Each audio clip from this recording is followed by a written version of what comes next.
मोमिनीन कराम सलाम अलैकुम। एक इजाफ़ा जंग में ये भी किया अब्बास ने, काम तलवारों का नज़रों से लिया अब्बास ने। 4 शाबान 2026 अर्रहमान टूर की जानिब से हर साल की तरह इमसाल भी जश्न बाबुल हवाइज, आलमी जश्न बाबुल हवाइज का इनेकाद किया जा रहा है और इस प्रोग्राम में इंशाअल्लाह निज़ामत के फ़राइज़ अंजाम देंगे हुज्जत अदब आफ्ताब निज़ामत मोहतरम जनाब प्रोफेसर अब्बास रज़ा नैयर साहब।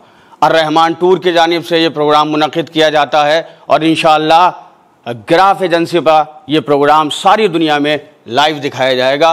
मैं भी इस प्रोग्राम में बहैसियत शायर हाजिर रहूँगा।